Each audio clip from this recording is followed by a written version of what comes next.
Bismillahirrahmanirrahim. Assalamualaikum warahmatullahi wabarakatuh. Maha suci Allah, saya tidak mempunyai ilmu apa-apa, hanya saja apa yang diberikan oleh Allah subhanahu wa ta'ala. Semuanya milik Allah, semuanya dari Allah, dan kembali kepada Allah. La hawla wa la quwwata illa billahil aliyil azim. Dan kembali sebagaimana saya menjanjikan setiap Rabu terakhir memberikan kesempatan tanya jawab Ustaz Farouk mengenai beliau, karena saya masih sulit membaca bahasa Indonesia.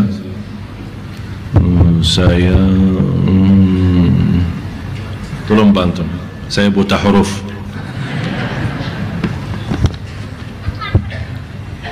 Ada pertanyaan dari hamba Allah. Syekh Ali, saya belum punya rumah. Boleh tidak saya ambil kredit rumah lewat Bank Syariah Mandiri? Saya PNS, mau pensiun. Selama ini saya membiayai sekolah atau kuliah anak lewat pinjaman bank. Saya tahu itu riba, tapi saya minta sama Allah, ya Allah, kalau Engkau ridho, mudahkanlah. Dan alhamdulillah anak saya sudah selesai, tapi saya belum punya rumah. Bagaimana solusinya? Terima kasih. Satu penanya dari hamba Allah.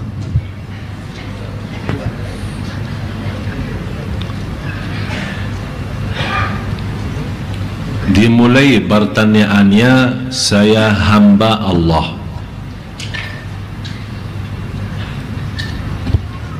Bapak Ibu, sebenarnya kita belum tahu kata hamba Allah.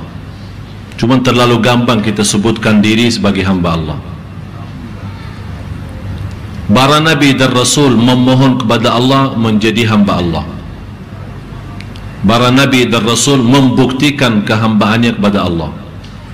Kalau kata hamba Allah, berarti Bapak Ibu, kita benar-benar lahir batin sudah sami'na wa ata'na.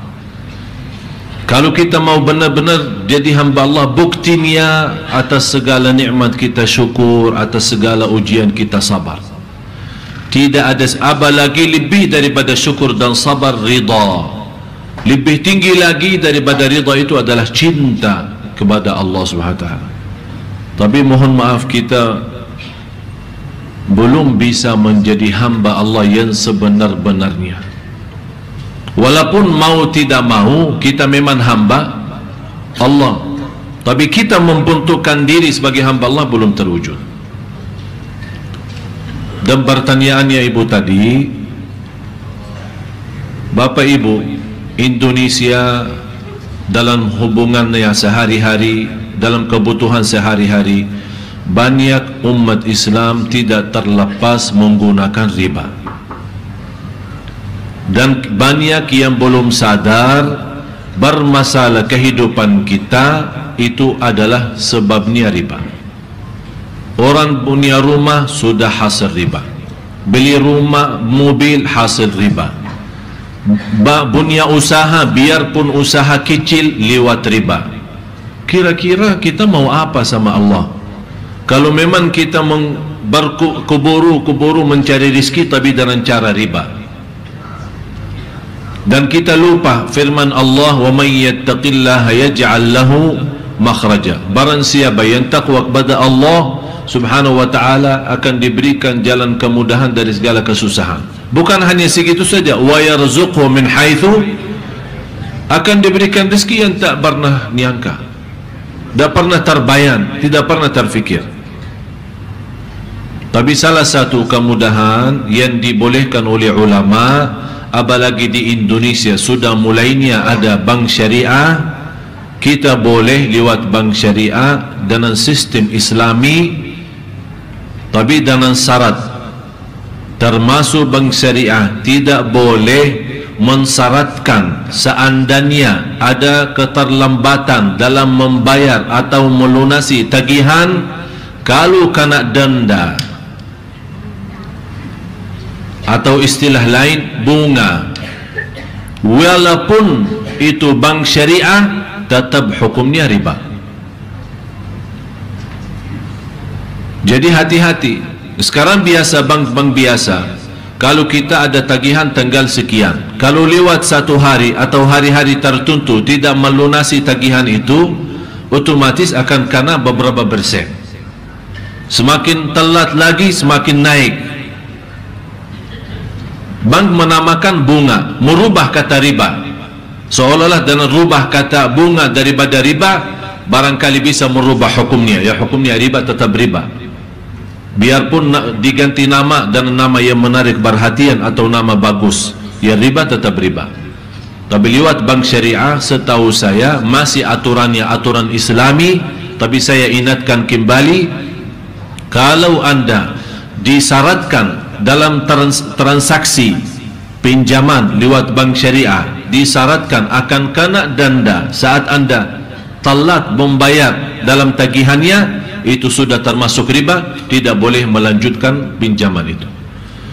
Bapak Ibu, tapi bagaimana keadaan yang sudah lalu? Yang sudah lalu tidak usah dibahas. Yang sudah lalu kita belum tahu, banyak belum tahu hukumnya, belum tahu sebabnya, belum tahu alasannya, atau dalam kondisi lemah iman terpaksa. Udah, tidak usah bahas. Dengan taubatan nasuha kita, mudah-mudahan diampuni oleh Allah dosa lalu.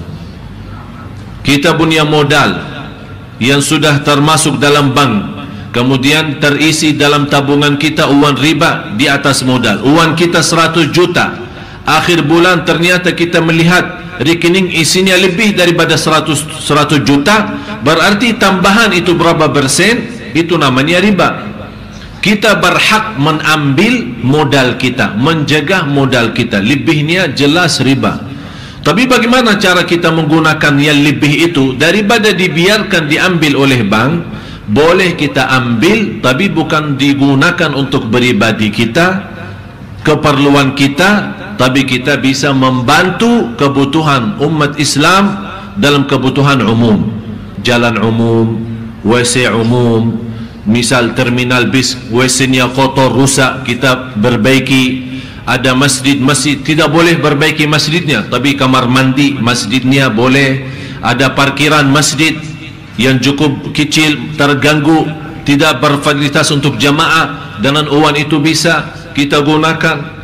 Tapi jangan harap dengan uang itu mengharapkan pahala sebagai sedekah, karena ini bukan sedekah, karena itu riba. Cuman untuk melepaskan diri daripada tanggung jawab di hadapan Allah SWT.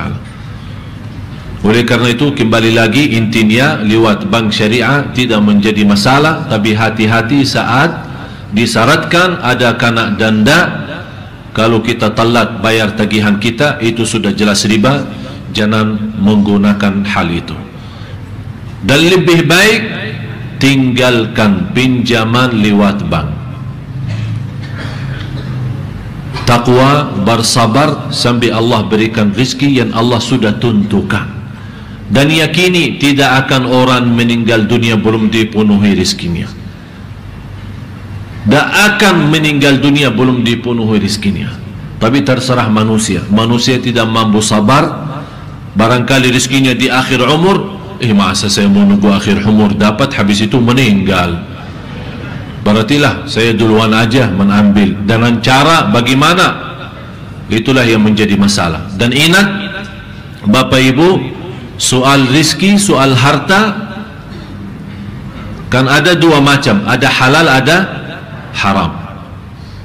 Yang halal, sekarang banyak jamaah bertanya, alhamdulillah rizki halal. Biarpun halal, jangan lupa halal itu dihisab oleh Allah. Yang halal dihisab, bukan yang haram.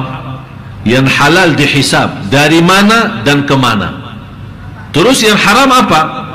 Yang haram bukan dihisab, tapi diazab.